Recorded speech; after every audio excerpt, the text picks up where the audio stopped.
नमस्कार. श्री स्वामी समर्थ. कसे आहात सर्व? मजेने आणि मजेदार असायला पाहिजे. आज मी एक रेसिपी बनवते, ती मलाही खूप आवडते आणि आईला माझ्या हाताची खूप आवडते. सो कारल्याची स्टफ भाजी, बटाट्याची भाजी आणि बटाटा पुरी, बटाटा रवा पुरी. त्यासाठी बघा सर्व मी आता इथे काढलं आहे. सो इथे 1 वाटी मी रवा घेणार आहे. एकदम बारीक रवा घेतला आहे. बघा तुम्ही पण 1 वाटी बारीक रवा घ्या. त्याच्यामध्ये ना ते मुरण्यासाठी एकदम कोमट गरम पाणी करा आणि त्याच्यामध्ये टाका. जसं जसं पाणी टाकेल त्याच्याप्रमाणे तुम्ही कन्सिस्टन्सी बघा. जास्त पण पातळ करू नका, जास्त पण घट्ट करू नका. त्याच्याप्रमाणे तुम्ही ते एकदम मिक्स करून घ्या, जेणेकरून ते 15 ते 20 मिनटं झाकून ठेवलं की ते पाणी त्याच्यामध्ये मुरेल आणि मस्त रवा एकदम मुरून जाईल पाण्यामध्ये. बघा अशा प्रकारे एकदम ते मिक्स करून घ्या.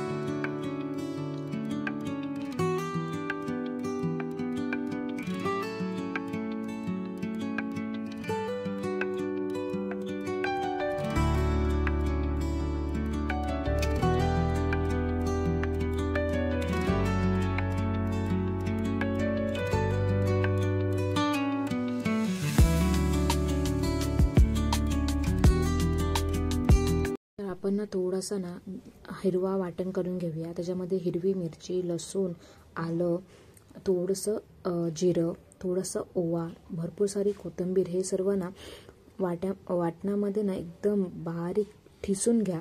तुम्ही मिक्सरला लावलात तरी काही प्रॉब्लेम नाही, पण एकदम बारीक करू नका, एकदम जाडसरच ठेवा, जेणेकरून ते पुरीमध्ये एकदम ते आपल्या दाताखाली आले की ते एकदम अप्रतिम चव लागते. बघा मी इथे ठेसून घेते. ते ठेसून झाले ना, मी इथे बघा भरपूर सारे ना बटाटे उकडून घेतलेत. बटाट्याची भाजी पण करायची, एकदम बटाटा वड्यामध्ये असते ना बटाट्याची भाजी, तशी मी बटाट्याची भाजी करणार आहे. आणि बटाटा रवा पुरी. बघा याच्यामध्ये थोडंसं मी जिरं टाकलंय, ओवा टाकलाय, थोडीशी हळद, चवीप्रमाणे मीठ. बटाटा ना एकदम किसून घ्या, जेणेकरून त्यातला ना जाडसर बटाटा नाही राहिला पाहिजे, कारण की ते मग ते पुरी फुगत नाही. थोडासा मी ओवा एकदम क्रश करून टाकते, हळद टाकली, मीठ टाकले, थोडीशी तुम्ही त्याच्यामध्ये साखर टाकली तरी काहीच प्रॉब्लेम नाही. आणि 1 वाटी गव्हाचं पीठ हे मस्त एकजीव करून घ्या. आणि थोडासा ना 1 चमचा मी मैदा टाकला, जेणेकरून एकदम तेलकट होतात पुऱ्या. म्हणून ही तुम्ही ट्रिक वापरलीत ना, पुऱ्या तेलकट होणार नाहीत. 1 चमच किंवा 2 चमच मैदा टाकलात तर पुऱ्या तेलकट होणार नाहीत. बघा अशा प्रकारे सर्व मिक्स करून मी आता इथे पीठ मळून घेते.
पीठ मळून झाले की आपण नॉर्मली जशा पुऱ्या करतो तशाच पुऱ्या करायच्यात. मस्त लाटून एकदम छोटी वाटी घेऊन त्याच्यावर त्याचा आकार देऊन मस्त पुऱ्या करून घेऊयात. तेल पण एका साईडला गरम करायला ठेवलंय मी.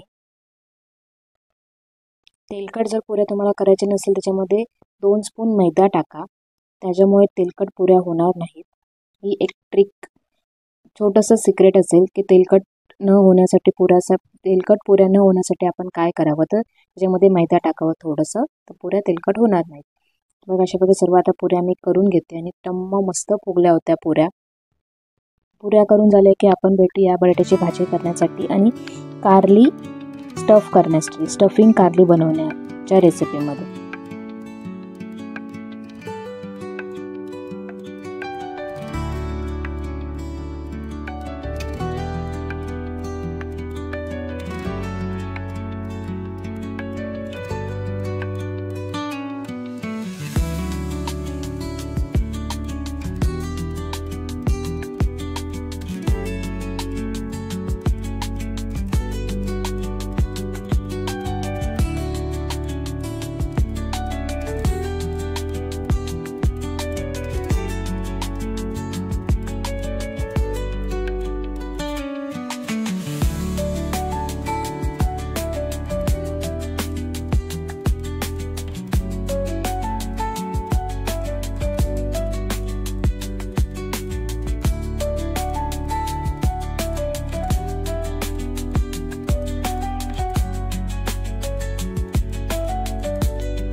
बटाट्याची भाजी तर तुम्हाला सर्वांना माहितीच असेल कसे बनवतात, तरी पण एकदा तेलामध्ये थोडीशी जिरं, मोहरी, हिंग, कढीपत्ता, मिरची, हळद हे सर्व परतून घ्या. परतून झाले की आपण बटाटे घेतले होते त्याच्यामध्ये टाका, चवीप्रमाणे मीठ टाका, थोडीशी कोथिंबीर टाका. आणि मी एक ट्रिक यूज करते जेणेकरून बटाटे ना एकदम फोडी नाही राहायला पाहिजेत. ती ट्रिक जाणून घेण्यासाठी ही रेसिपीची व्हिडिओ शेवटपर्यंत नक्की बघा.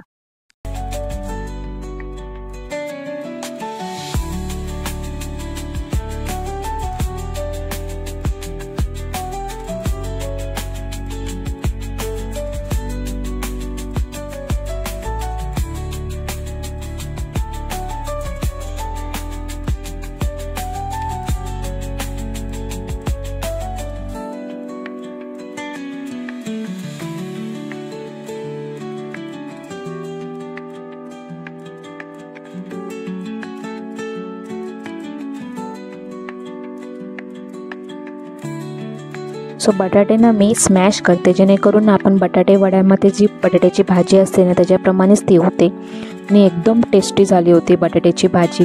आणि बटाटा रवा पुरी एकदम टेस्टी झाली होती. आता आपण बघूया माझ्या आईची फेवरेट, ती माझ्या हातानेच ही भाजी बनवली असेल तरच ती खाते, भरलेली कारल्याची भाजी. त्यासाठी बघा मी इथे शेंगदाणे घेतलेत, 1 वाटी शेंगदाणा घेतलाय. नंतर मिरची घेतली, चवीप्रमाणे तिखट जशी तुम्हाला तिखट पाहिजे असेल त्याच्याप्रमाणे तुम्ही तिखट घ्या. टोमॅटो घेतलाय, लसूण घेतले, जिरं घेतलंय, आलं थोडंसं आणि थोडीशी कोथिंबीर. हे सर्व मिक्सरला ग्राइंड करून घ्या. बघा अशा प्रकारे ती पेस्ट बनवून घ्या मिक्सरला. त्याच्यानंतर आपण जी कारली उकडून घेतली त्याच्यामध्ये आतमधल्या बिया काढून जी आतमध्ये जागा असते ना त्याच्यामध्ये ते स्टफिंग भरून घ्या. आणि चवीप्रमाणे मीठ टाकायला विसरू नका. स्टफिंग ते भरून घ्या. भरून झाले की एका कढईमध्ये थोडंसं तेल टाका. तेल टाकले की आपण जे भरलेली कारली त्याच्यामध्ये टाका आणि मस्त, आणि जो मसाला राहिला असेल तो त्याच्यामध्ये टाकला की आणि सर्व ते एकदा फक्त हलवून घ्या आणि त्याच्यावरती झाकण ठेवा. मस्त त्याचा स्मेल येईपर्यंत म्हणजे 4 ते 5 मिनटं ती मस्त मंद आचेवर शिजून द्या. मस्त ते एकदम क्रिस्पी होऊन जातात भरलेली कारली. तुम्ही पण एकदा नक्की ट्राय करून बघा, खूप टेस्टी लागतात. कारण की जर कारली बोलली तर सर्वांचे तोंड वाकडी होतात, कारण की ती भाजी एकदम कडू लागते पण ती खूपच हेल्दी आहे. सो ही रेसिपी नक्की ट्राय करून बघा. कारली न खाणारी माणसे पण ही कारल्याची भाजी नक्की आवडीने खातील. मी पण अगोदर कारल्याची भाजी खायची नाही, पण आता एकदम मनापासून कारल्याची भाजी खाते.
काहीतरी वेगळं. आणि आज गुरुवार आहे, सो स्वामींसाठी मला नैवेद्याचं बनवायचंच असतं आणि मी नेहमी गुरुवारी स्वामींना नैवेद्य देते.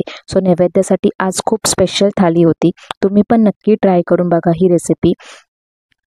काहीतरी वेगळं. आपण नॉर्मली पुरी भाजी तर नेहमीच करतो, पण पुरी अशी ट्राय करून बघा आणि मला नक्की कमेंटमध्ये सांगा की कशी झाली होती. आणि त्याच्यासोबत बटाट्याची भाजी तर नेहमी आपली असतेच असते, आणि त्यासोबत कारल्याची भाजी. नक्की ही रेसिपी ट्राय करून बघा. अपेक्षा करते ही तुम्हाला व्हिडिओ आवडली असेल. आपण भेटूया नेक्स्ट इंटरेस्टिंग व्हिडिओमध्ये. तोपर्यंत मस्त राहा, खात राहा, काळजी घ्या आणि स्वतःवर प्रेम करा. आणि नक्की तुम्ही मला सांगा की कारल्याची भाजी तुम्ही नक्की करून बघितलीत आणि ही पुरी. सो ही काहीतरी ह्याच्यामधून तुम्हाला काहीतरी मोटिवेशन मिळालं असेल की पुरी आपण कशी बनवली की त्याच्यामध्ये तेलकटपणा येणार नाही. बटाट्याची भाजी आणि कारल्याची भाजी. सो आपण भेटूया नेक्स्ट व्हिडिओमध्ये. तोपर्यंत बाय.